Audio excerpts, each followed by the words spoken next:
Class में हम लोग जो पढ़े हैं, अभी हम लोग पढ़ रहे हैं दो चर वाला रैखिक समीकरण जो, और उसमें पिछले क्लास में ऐसे हम लोग पढ़ रहे हैं हल करने की विधि। और हल करने की विधि जैसा कि हमने बताया कि 5 होते हैं। उन 5 विधियों में से हम लोग पढ़ चुके हैं ग्राफीय विधि, प्रतिस्थापन विधि और विलोपन विधि। आज हम लोग पढ़ेंगे अगला विधि प्रज गुणन विधि। ठीक है, आज सलमानों का लोगों तरह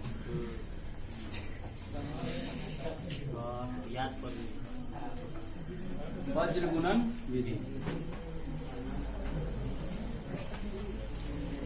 क्रॉस मल्टीप्लीकेशन मेथड।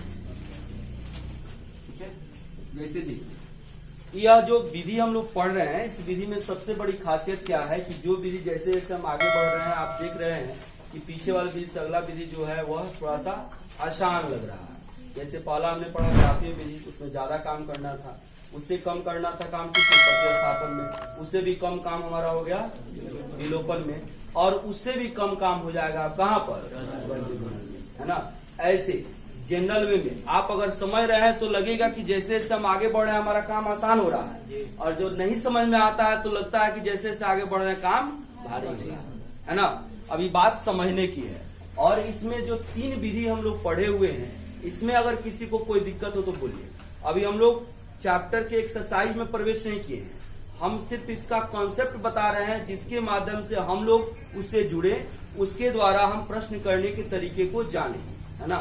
और हम लोग जो भी विधि पढ़ रहे हैं, अभी 2 क्वेश्चन के लिए हम लोग काम किए हुए हैं, जिसमें हम लोग को सबका आंसर कॉमन आना चाहिए। चाहे विधि कोई भी हो, चाहे तरीका कोई भी हो, आंसर हल का जो है वह जो हल का मान मिलेगा वह परिवर्तित नहीं होगा। तो पहले आप हमें यह बताएं कि जो आप लोग किए हुए हैं, जो आप पढ़े हुए हैं, उसमें से क्या आपका किसी को कोई दिक्कत है उस विधि में? तीनों में, ग्राफीय विधि, प्रतिस्थापन विधि, विलोपन विधि में दिक्कत है? चलिए फिर भी एक बार हम पहले इस तीनों विधि को रिवाइज करा देते हैं, है ना। उसके बाद हम लोग आगे बढ़ेंगे। पहला विधि हम लोग पढ़े ग्राफीय विधि। ग्राफीय विधि में हम लोग क्या करते हैं, 2 चर वाले रैखिक समीकरणों में बारी बारी से प्रत्येक समीकरण का कम से कम 2 या 2 से अधिक, कम से कम 2 गो या 3 गो क्या करते हैं, हल बिंदु ज्ञात करते हैं। क्या करते हैं? हल बिंदु ज्ञात करते हैं। और उस हल बिंदु को निकालने के पश्चात, अब हल बिंदु का निर्धारण पहले कैसे करते हैं, उसके लिए एक चर का मान हम अपने स्वेच्छा से रखते हैं, जिसके सापेक्ष हमको दूसरे चर का मान प्राप्त होता है। ठीक है, और उस हल बिंदु को हम क्या करते हैं, कार्तीय तल में ले जाकर के रख देते हैं, है ना। और रखने के पश्चात जो बिंदु हमें मिलता है उसको क्या करते हैं, मिला करके एक सरल रेखा, मैंने उसका आरेख ग्राफ हम लोग खींच लेते हैं, और वह ग्राफ जो होता है क्या होता है, एक सरल रेखा के रूप में हमें प्राप्त होता है। किस रूप में प्राप्त होता है? सरल रेखा के रूप में। अब 2 चर वाला जो रैखिक समीकरण है वह कितना होता है, 2 होता है, इसलिए सरल रेखा भी हमें कितनी प्राप्त होती है, 2 प्राप्त होती है ना। अब उसके बाद यदि समांतर होगा तो लिख देंगे कि इसका कोई हल नहीं होगा, अगर संपाती होगा तो लिख देंगे कि इस रेखा पर जितने बिंदु हैं सभी इसके हल हो जाएंगे, है ना। और कहीं एक बिंदु पर क्रॉस करेगा तो लंब डालेंगे x अक्ष पर और y अक्ष पर। x अक्ष पर जाकर के जहां मिलेगा वह x का मान हो जाएगा, y अक्ष पर जहां जाकर के मिलेगा वह y का मान हो जाएगा। यह पहला विधि खत्म हो गया। दूसरा विधि हम लोग पढ़े क्या, प्रतिस्थापन विधि, है ना। तो प्रतिस्थापन विधि में हम लोग क्या पढ़े, उसमें हम लोग पढ़े कि किसी एक समीकरण से एक चर का मान हम ज्ञात करते हैं, निकालते हैं, फिर उस मान को कहां ले जाकर रखते हैं, दूसरे समीकरण में ले जाकर के रख देते हैं, तत्पश्चात हल करके हम मान ज्ञात करते हैं। बस इतना ही सब बात। तीसरा जो विधि है विलोपन विधि, नाम ही है इसका विलोपन, यानी कि एक चर को हमको क्या कर देना है, लुप्त कर देना है। इसके लिए अब उस चर को बराबर करना होगा। अब जिस चर को जो दिया जाएगा, जिसको या आपको बराबर करना होगा, उसके लिए हम करते क्या है, तो उसको बराबर करने के लिए उसके गुणांक को विपरीत समीकरण में गुना कर देते हैं। गुना करने के बाद जब वह चर बराबर हो जाता है तब चिन्ह देखते हैं, यदि चिन्ह समान हुआ तो एक समीकरण में से दूसरे समीकरण को घटा देते हैं, यदि चिन्ह असमान हुआ तो क्या करते हैं, जोड़ देते हैं, है ना। यह हमारा काम होता है।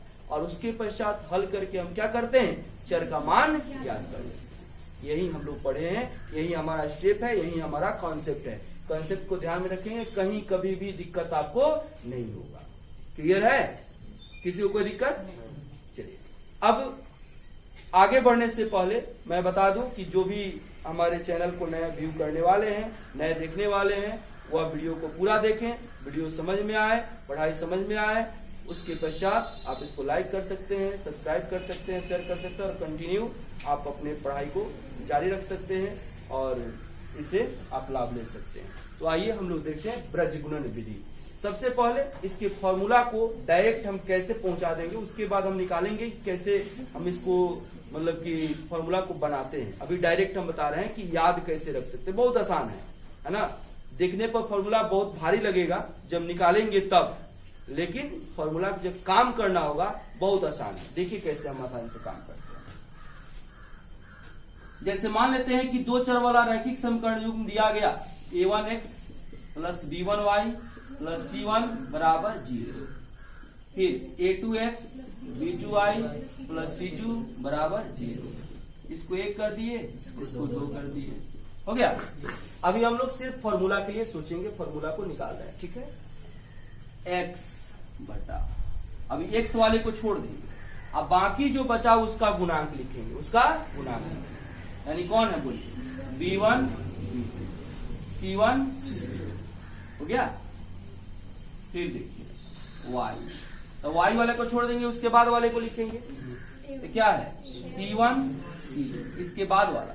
अब फिर इसके बाद तो 0 है ना, तो इसके बाद कुछ नहीं है, तो फिर हम आ जाएंगे पहले में, कौन a1 a2, बस में रहा।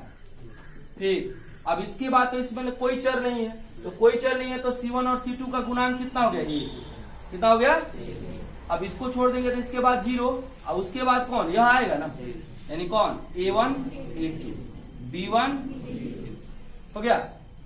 अब देखिए इसमें करते क्या है, x, अब इसमें करते हैं क्रॉस गुना, ठीक है, इसलिए इसको हम कहते हैं क्रॉस मल्टीप्लीकेशन। या ऊपर वाला अपने कोना कोनी नीचे वाले के साथ गुना होगा, यानी क्या हो जाएगा b1 माइनस b2 हो गया बराबर y बटा c1 माइनस बराबर 1 बाई a1 माइनस a2 हो गया। यही आपका फॉर्मूला है। अब x का मान निकालना होगा तो इसको इसके बराबर कर लेंगे। जब तीनों बराबर है ना, तो दो गो टर्म बराबर हो सकता है, हो सकता ही नहीं हो सकता। जब तीन गो बराबर कोई टर्म दिया हो तो उसमें से कोई दो बराबर हम कर सकते हैं। जब इसको इसके बराबर करेंगे तो भाग में इधर आएगा तो क्या हो जाएगा, यानी कि x बराबर कितना हो जाएगा, अब इधर आके एक में गुना होगा तो b1 c2 minus b2 c1 अब बटा a1 b2 minus a2 b1। यह देखिए x का मान आ चुका है। और इसी तरह से बोलिए y का मान क्या लिखेंगे, c1 a2 minus c2 a1 बटा a1 b2 minus a2 b1। यह y का मान आ गया। यह तो जो दिया गया है व्यापक रूप उससे हमने निकाला है ना। अभी देखिए, अब यह और समझ में आएगा जब हमको काम करना है, तो हमको काम तो क्वेश्चन के माध्यम से करना है, इसके माध्यम से तो करना नहीं है। तो हम एक उदाहरण के द्वारा इसको देखेंगे कैसे हम काम करते हैं। बहुत आसान है, उदाहरण समझिएगा तो पूरा समझ में आ जाएगा बात। बोलिए एक कोई क्वेश्चन बोलिए जो आप लिए हुए हैं, देख रहे हैं, जिससे आपको हल पता हो कि इसका हल इतना होगा। बोलिए x minus 2y equal to 0, x minus 2y is equal to 0, 3x plus 4y equal to 12, 3x minus plus 4y 4y equal to 20, 20 होगा तो इधर आएगा तो माइनस 20 हो जाएगा ना, बराबर। इसमें कोई अचर पद नहीं, यानी कि c1 का मान क्या हो जाएगा 0। इसको 1 कर दें, इसको 2 कर दें, कोई दिक्कत, सीधे हम काम करते हैं, है ना। आप चाहे तो लिख भी सकते हैं, चाहे तो नहीं भी लिख सकते हैं। सीधे हम लिखते हैं वज्र गुणन विधि से। वज्र गुणन विधि से दो काम होगा, या तो आपको फॉर्मूला याद रखना होगा और नहीं तो फॉर्मूला याद नहीं रखना होगा। क्या काम करना चाहेंगे, बिना फॉर्मूला याद रखे हुए काम कर लें कि फॉर्मूला याद रख के काम करें। बिना फॉर्मूला याद रखे हुए ज्यादा बेहतर है ना, कि उतना रटने जाएगा, है ना। तो देखिए एक्स हो गया ना। अभी एक्स वाले को छोड़ देंगे, बाद में आ जाए क्या है y का गुना -2, फिर यहाँ पे y का गुना कितना 4, फिर यहाँ पर देखिए अचर पद कुछ नहीं है तो क्या हो गया 0, फिर बोलिए इसमें अचर पद -, बात समझ आ रही है, मैंने एक्स वाले को छोड़ दिए, फिर बराबर y, तब y वाले को छोड़ देंगे तो उसके बाद अचर पद में आ जाएंगे तो क्या है 0, फिर यहाँ क्या है -, हो जाएगा। और फिर देखिए उसके बाद अब अगला लिखेंगे तो अगला तो 0 है तो फिर हम पहले में आ जाएंगे तो क्या होगा 1, और क्या होगा 3, समझ में आ रही है। फिर बोलिए 1 बटा, अब अचर पद वाले को छोड़ देंगे तो बाद में चले जाएंगे तो कितना होगा 1 3 और फिर -2 4, समझ बात आ रही है। अब देखिए x बटा -2 गुना -20, सब माइनस माइनस प्लस, अब 2 से 20 में करेंगे तो कितना 40, अब माइनस 4 गुना 0 बराबर y बटा 0 से 3 में गुना करेंगे माइनस और प्लस माइनस, अब फिर यहाँ एक माइनस होता है तो क्या हो जाएगा, आराम से काम कीजिएगा। यहाँ पर फिर से समझ लीजिए, यहाँ पर देख रहे हैं ना कि माइनस है तो यहाँ देखिए माइनस और प्लस माइनस, और फिर यहाँ का माइनस क्या हो गया प्लस, और फिर 20 गुना 1, ऐसा आपको बताया है, काम हड़बड़ा के नहीं किया जाता है, पहले चिन्ह का फिर अचर का और फिर चर का, चर होगा तब, नहीं तो जितना तक होगा उतना ही पर, है ना। फिर 1 और बोलिए 1 गुना 4 कितना हो जाएगा 4 हो जाएगा, फिर देखिए प्लस माइनस, यहाँ का माइनस, 3 गुना होगा, कोई दिक्कत। अब देखिए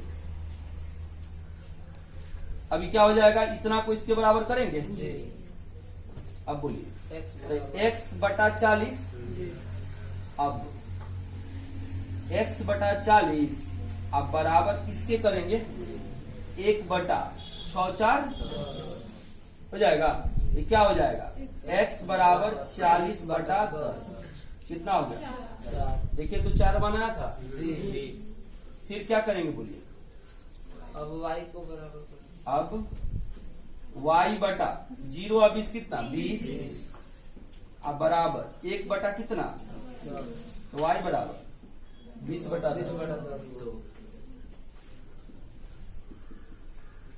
कैसा महसूस हो रहा है, बढ़िया फील हो रहा है, उससे हल्का है कि भारी है, हल्का है ना। अब देखिए अब जनरली सामान्यतः टीचर क्या करता है, इस फॉर्मूला को याद करवाता है, बताइए फॉर्मूला कहीं इसमें हम यूज किए हैं, तरीका यूज किए है ना। देखिए हम लोग का रिजल्ट मिल गया, हम इसलिए दिए गए क्वेश्चन को ही जो पहले काम के उसी क्वेश्चन को हम इसलिए ले रहे हैं कि आपको फिर अब आंसर मैच करने की जरूरत नहीं पड़ेगी, हम बनाए वो सही है या गलत है, अलग विधि से बनाए है ना, वहां पे देखिए तो यही माना है क्या x और y का आया है ना, तो इस तरह से हमारा वही माना गया, तो हमारा यह क्या है सही। अब देखिए यहाँ पर हम यह जानेंगे कि अब फॉर्मूला का डेवलपमेंट कैसे होता है, यहाँ पे तो हमने काम करने का मात्र तरीका बताया कि कैसे डायरेक्ट हम यहाँ तक फॉर्मूला तक पहुँच गए हैं, लेकिन यह हमें कैसे प्राप्त होगा यह भी हम लोग को जानना है ना। तो जो आप पीछे विधि पढ़े हुए हैं उस विधि का प्रयोग करके इसको हम प्राप्त करते हैं। अब देखिए कैसे हम प्राप्त करते हैं, कोई भी एक विधि का आप प्रयोग कर सकते हैं, यानी कि ब्रज विलोपन विधि करें चाहे प्रतिस्थापन विधि करें, ध्यान देंगे यहाँ पर। जैसे समीकरण 1 से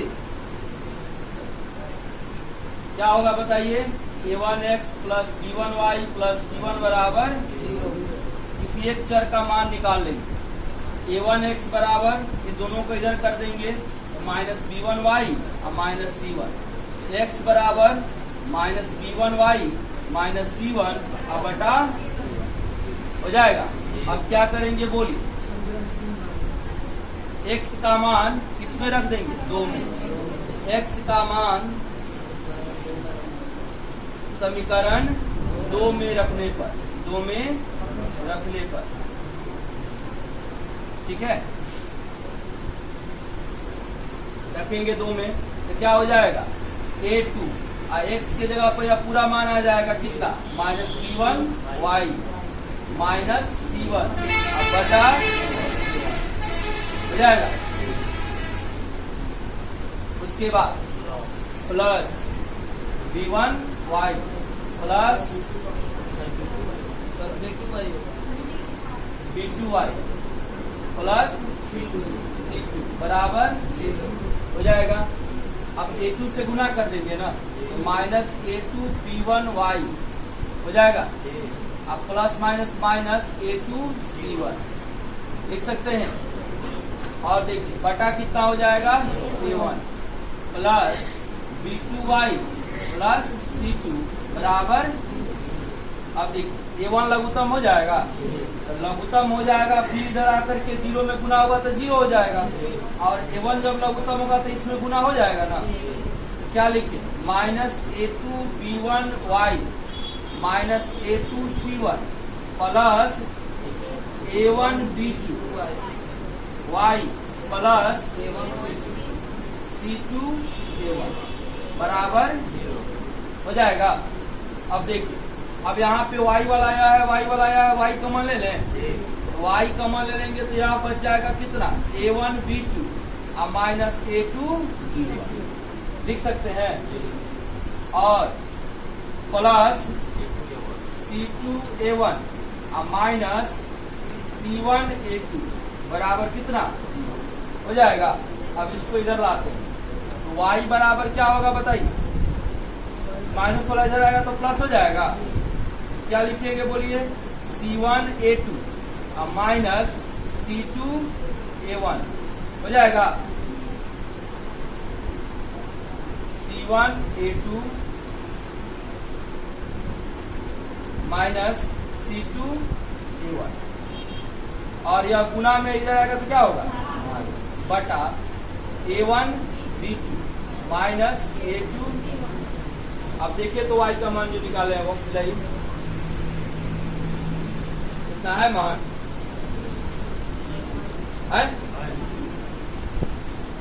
है कि नहीं है? अब बुझाया कि कैसे आया है, नहीं समझ आया, आया कि नहीं आया? अब देखिए होगा क्या यहाँ पर, अभी तो यहाँ पर इसी टर्म को हम लिख सकते हैं, कैसे लिख सकते हैं सोचिए, हम लिख सकते हैं y बटा a2 c1 minus a1 c2 बराबर 1 बटा a1 b2 minus a2 b1। देखिए इतना लिखेंगे, हो गया। और फिर अब यहाँ पर हम क्या करेंगे, इस y का मान ले जाकर के हम रख देंगे किसमें, समीकरण 1 में या चाहे 2 में, बस मेरा तब हमको आएगा x बटा कुछ आएगा और यह बराबर में इतना आएगा।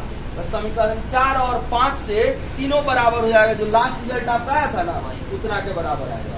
बस में रहा है तो छोड़ देते कर लीजिएगा लोग, हैं सब कोई करना क्या है बोली, इस y का मान उठा करके हमको इस दोनों समीकरण में से किसी में रख देना है। तो जैसे यहाँ पे y बटा इतना बराबर 1 बटा इतना आया है ना, वैसे ही x बटा कुछ आएगा और बराबर में यही टर्म आएगा, कोई फेरबदल उसमें नहीं होगा। बस समझ रहा है, तो करेंगे होगा। ऐसे डायरेक्ट काम करने का तरीका हम बता चुके हैं। यह फॉर्मूला का डेवलपमेंट कैसे होता है, फॉर्मूला आता कैसे है, यह मात्र हमने बताया। बस समझ, कोई दिक्कत, कर सकते हैं नहीं कर सकते हैं, कर सकते हैं। चलिए इसको इतना लिखे पर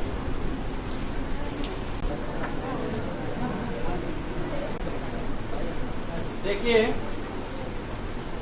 अब इसके बाद एक विधि लास्ट जो बचा हुआ है उसको जान लेंगे।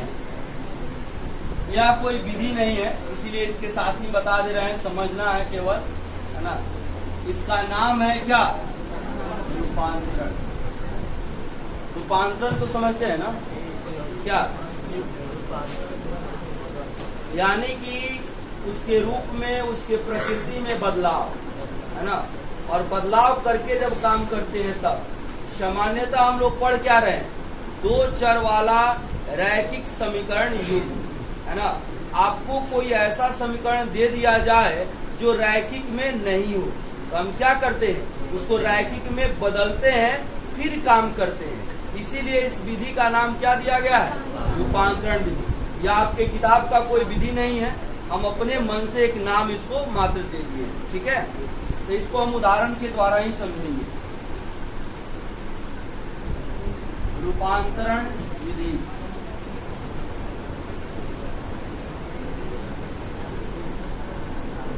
Transformation method.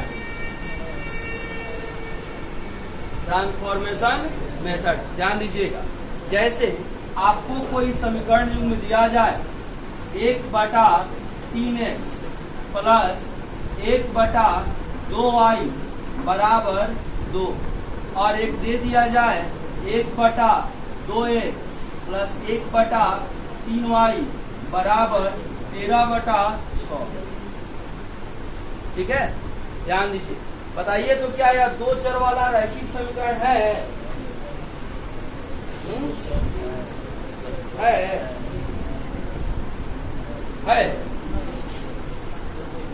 है कि नहीं है?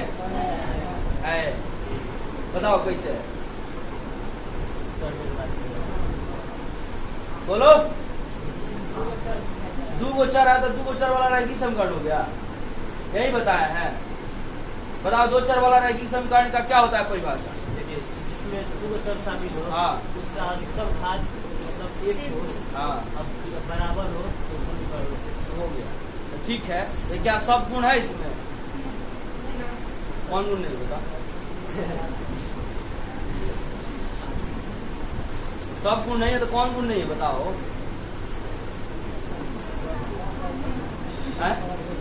हाँ, देखिए यह समीकरण है, दो चर है, लेकिन चर का घात अधिकतम हमको 1 होना चाहिए, लेकिन वह नहीं है। यहाँ पे चर का घात -1 है। यहाँ पे चर का घात क्या है? -1 है। इसीलिए यह दो चर वाला रैखिक समीकरण युग्म नहीं है। ठीक है, इसको हम बनाएंगे। क्या बनाएंगे? दो चर वाला रैखिक समीकरण, है ना। थोड़ा सा क्वेश्चन में बदलाव करते हैं, इसको 2 करते हैं, इसको 3 करते हैं, फिर इसको 3 करते हैं और इसको 2 करते हैं। अब कैसे बनाएंगे इसको देखिए। इसको 1 कर दिए, इसको 2 कर दिए। पहले देखिए इसमें और इसमें कॉमन यह है 1/x यहाँ पर है, 1/x यहाँ पर है ना। फिर 1/y यहाँ इसमें भी है और 1/y इसमें भी है ना। तो क्या कर लेंगे? मान लेंगे।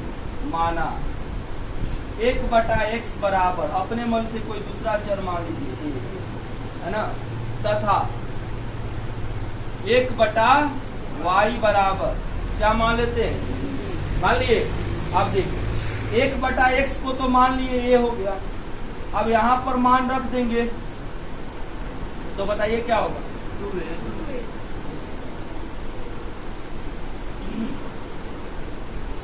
क्या होगा? 2a। रखेंगे तब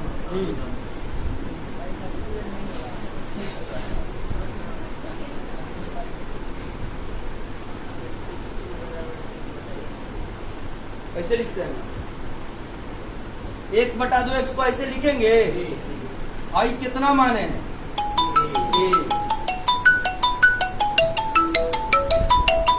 काल का है राजन। 1/x लेंगे, यहाँ पे तो ऑलरेडी 1/2 तो है ही, 1/x क्या हो गया? ये हो गया ना। अब गुना करेंगे तो क्या होगा बताइए? क्या होगा? घबरा करके जवाब नहीं देना चाहिए मैथ में, साइंस में। ठीक है, कुछ भी हो सकता है। अब बोलिए, हम पाते हैं, क्या पाएंगे? यहाँ पर क्या मिलेगा? a/2 और क्या मिलेगा? यार a/b/3 अब बराबर हो जाएगा। चलिए और इसको सरल कर लेते हैं। 2 3 का लघुता 2 3 6, 3 हो जाएगा। 3 दूना 6, 2 भी हो जाएगा। अब बराबर कितना? 6 भाग में जाएगा तो क्या लिखेंगे? हो गया। इसको कर देते हैं समीकरण नंबर 3। कोई दिक्कत? पुनः यहाँ पर लिख देंगे समीकरण 1 से। समीकरण अब क्या लिखेंगे? पुनः समीकरण क्या होगा बताइए, बोलिए। ए बाई प्लस बराबर 3 2 का लघुत्तम 3 दूना 2a 2 3 6 3b और 13 बटा 6 से 6 2a प्लस 3b बराबर 2a बराबर 13 माइनस a बराबर 13 माइनस 3b बटा हो गया। इसको क्या करते हैं? अब a का मान समीकरण 3 में रखने पर, एक में नहीं रखेंगे है नहीं इसको उठा उसी को तो इसमें भाई वो एक बात कहा के रखो उसी को तो मैंने 3 बनाया है ना। हाँ तो मैंने कहने एक में ना रखे तो उसी हम करते हैं, उसमें तो ये है, ये नहीं है। अब देखिए 3 में रखने पर, तो 3 में रखेंगे, बोलिए क्या लिखें? 3 गुना 13 घटा 3b बटा 2 प्लस 2b बराबर हो गया। अब देख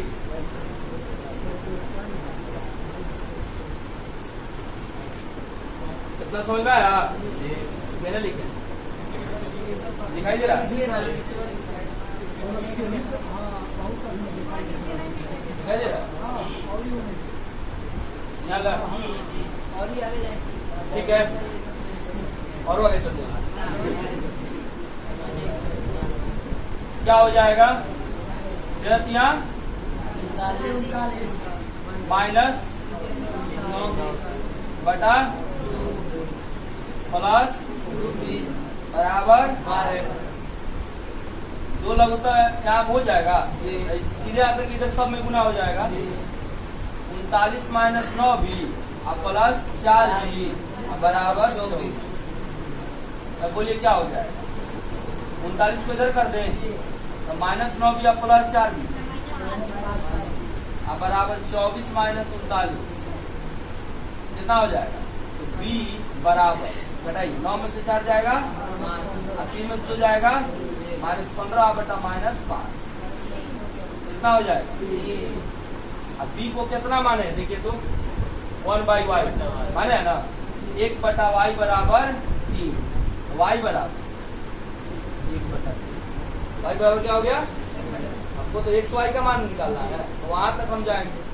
अब इस y का मान रख दीजिए 1 में, अच्छा b का मान रख दीजिए किस में? 3 में, अच्छा है 4 में। इसमें देखिए फायदा घाटा, b का मान रखिएगा तो फिर a का मान मिलेगा, फिर a का मान रखिएगा तब x का मान मिलेगा। अभी y का मान मिल गया ना, सीधे आप मान रख दीजिए 1 में तो सीधे x का मान मिल जाएगा। सही समझ रहा है? बन जाएगा। तो समीकरण कौन सी से? y का मान समीकरण 1 से क्या हो जाएगा? 1 बटा 2 प्लस 1 बटा 3 गुना 1 बटा 3 बराबर कितना? 3 से 3 प्लस 1 होगा, इधर आएगा तो माइनस 1 बटा 2x बराबर, और माइनस 1 तो 2 में से 1 जाएगा है ना, x इधर ला देंगे, x बराबर 1 बटा। इस तरह से आपका संपूर्ण 5 विधि समाप्त हुआ। बोले इसमें किसी को दिक्कत है? 5 को विधि यही पढ़ना है, 6 एक्सरसाइज का काम हमने खत्म कर दिया। ठीक है, अब हम 6 एक्सरसाइज को समझा रहे हैं। अब आप घर पे जाए काम किए, 6 एक्सरसाइज में कम से कम क्वेश्चन होगा तो 100 क्वेश्चन होगा एनसीईआरटी का, है ना। अभी क्वेश्चन आप बनाएंगे, बहुत सारे 6 एक्सरसाइज पढ़ने में 6 को रहेगा ना। देखिए खत्म हो गया, संयोग की बात है। अब आप इसमें करते रहिए, तब तक हम एक्सरसाइज बना कर डाल देंगे, आप मिला लीजिएगा। ठीक है, जो परेशानी होगा उसके बाद हेल्पफुल का होगा उसको हम लोग देखेंगे, पहले इतना नोट कीजिए।